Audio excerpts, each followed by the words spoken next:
Sophie, not that I really want to go, but I'll go to your wedding. There's a good group of guys there, right? What? What guys are you talking about? It's obvious. I mean, is there anyone worthy of my future husband? I don't know about that. I don't know what kind of guys you like. Well, maybe there are a lot of good-looking guys, though. Really? I'm starting to think it's time for me to get married, too. I've been too popular up until now, so it took me a while to choose. I've had a hard time narrowing down the candidates. I thought it was about time. I see. Do you have a boyfriend right now? I have several, but none of them is the right man for me to marry. More than one? If you stop dating like that, you could get married. What? You're suddenly all high and mighty just because you're getting married? You were such a dork in college. You were just a plain, non-existent nerd. You have the nerve to talk over me like that just because you're getting married? It doesn't change who's more beautiful, you or me. I told you I'm done with that kind of thing. When I was in college, I had just moved out of a small town. But I'm happy now, so I don't really care. I don't mean to sound superior. So what does your husband do? You can tell a lot about the friends he hangs out with from his occupation. He works in construction. What? He's an architect? No, not like that. Shall I say it's construction related? Huh? So does that mean he's a construction worker? Strictly speaking, he's not, but I guess something like that. Seriously? That means he's a bottom feeder. What? What do you mean by that? A construction worker is low class. How could you even think of marrying such a man? I don't think it's good to evaluate people by their occupation. I don't judge people like that. Even if you think so, it's rude to tell me that. You're angry because it's true. No, that's not what I meant. Well, whatever. You'll have some good-looking guys there, right? Not that I want to marry a construction worker, but I could at least have a little fun with them. Are you coming to my wedding for that reason? Don't mess with my husband's friends. What else would a construction worker be good for? Oh yeah, you're going to marry one. I feel sorry for you. That's enough. What do you want? I'll be at your wedding. You'd better find a nice guy and make sure he'll sit with me at the same table. I can't promise you that. You said disrespectful things about the construction workers. I don't want to make them feel bad by sharing a table with you. What?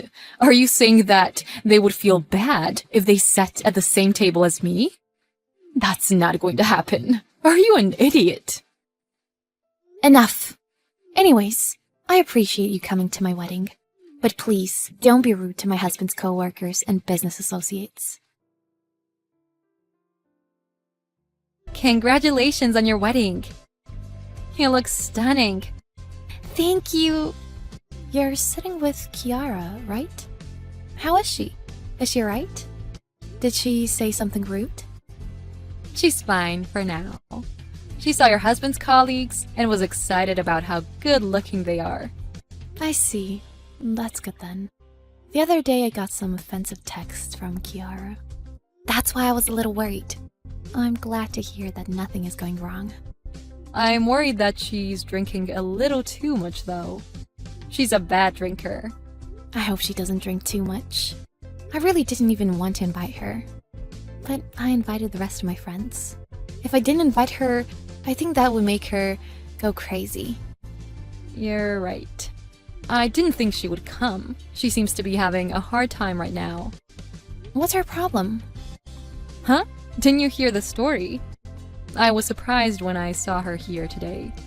She even came to your wedding with a gift after all that happened. She must be desperate to find a man. Oh, what happened to her? That's what you get! Do you have any idea what you've done? You deserve it! I poured wine over him to celebrate, so you should thank me. Even if you're drunk, you at least know what is okay to do and what is not. You married a construction worker. What are you talking about? You're wearing dresses like you're some big shot. If you're acting like that, you shouldn't have come to my wedding in the first place. You look down on my husband just because he's a construction worker. And you pour wine on him on the day of the wedding. Are you crazy? You're the one who's crazy. What? How can you not feel embarrassed when you're marrying a lowlife like him? I'm sorry I spilled wine on him because his tuxedo didn't suit him. I don't care what happens to you anymore. You two losers make a great couple. You losers should get married in your pajamas. You should look around. What? You're done. Why did you kick me out? I was just getting to know that hot guy. You were so drunk you don't remember what you did. I remember I poured wine on the groom. But that's not something to be angry about, is it? That's something worth getting angry about. But that doesn't mean you can use those scary-looking people to kick me out. I was so scared. Oh yeah, I don't care about that. There were a lot of construction workers at the wedding. I could see your face turning pale when you were surrounded by them. That made me feel a little better. How dare you? I'm your friend. How dare you treat me like this? Do you think it's okay to pour wine on the groom if you were a friend? And then ruin the wedding? I never said that. Then what did you mean? I was in a good mood with a hot guy, and you interrupted me. I'm not even allowed to go to the reception. How could you do that? You seem to be happy that all the good-looking guys were there.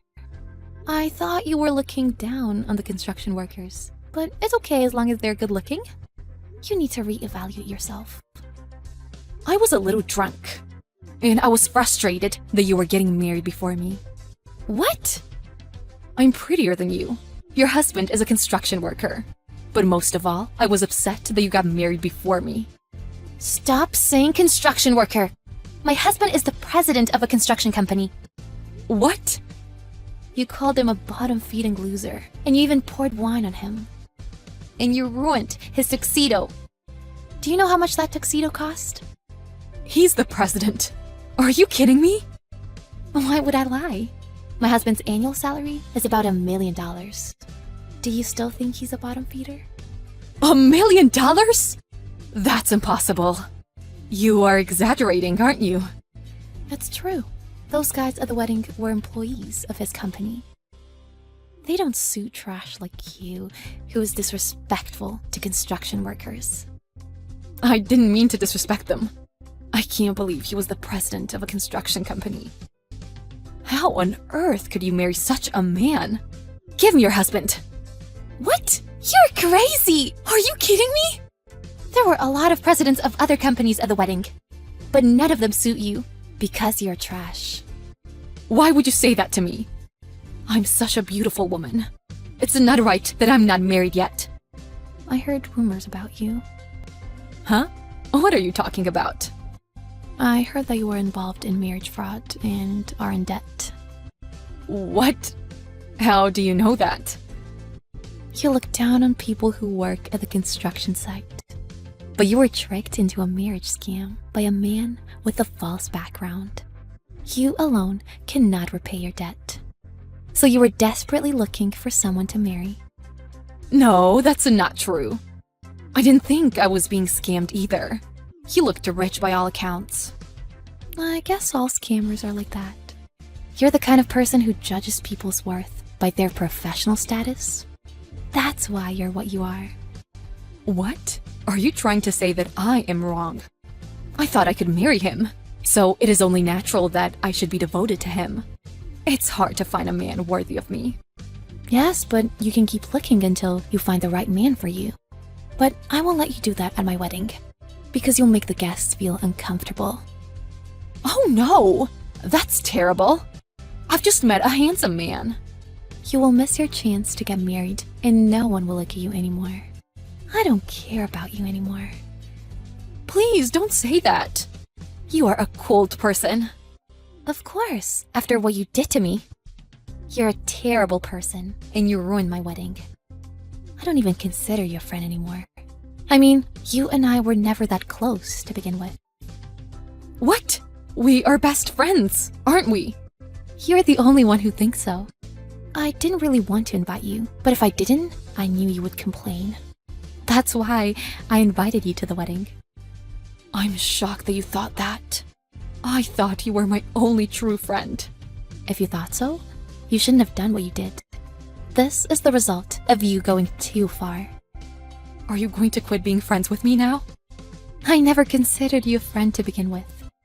Ever since we were in college, you have looked down on me, and I've had to put up with it. But from now on, you and I are done. And even if you try, you can't run away from what's about to happen. Run away? Me? Why? You ruined my wedding. So naturally, I'll demand compensation. So you can run away from that. Huh? Compensation? You're going that far. That's what you deserve. You got drunk and verbally abused my fiancé and poured wine on him at our wedding. The compensation is not even enough, to be honest. His tuxedo was also very expensive. He will be charged for that as well. Sophie, I am sorry. I apologize. You forgive me, don't you? You know, I don't have enough money to make that payment, right? If you don't have it, borrow it and pay for it. Don't be so cold. I am apologizing to you, so why don't you just let it go? No thanks. Your apology doesn't mean anything. You don't have to go that far. Yes, what I did was wrong. But I was drunk, and I thought your husband was a construction worker. Why does his profession matter? If I'd known he was the president, I wouldn't have done that. I'm telling you to stop judging people by their profession. You look down on the construction workers like they were bottom feeders. But you're the one who was the bottom feeder, aren't you? You're lonely, knee-deep in debt, with no boyfriend and no friends. Don't ever contact me again. Later, Kiara was charged for the damages she had caused at Sophie's wedding. This put her in further debt. However, her current job alone was not enough to keep up with those payments, so she started working part-time at night. Her company prohibited employees from taking on side jobs though, so the company soon found out and fired her. In the end, Kiara lost her job as well, and she is now working part-time and trying to find a husband fast. However, no men seem to be approaching Kiara. Maybe her mean personality and desperation may have shown on her face.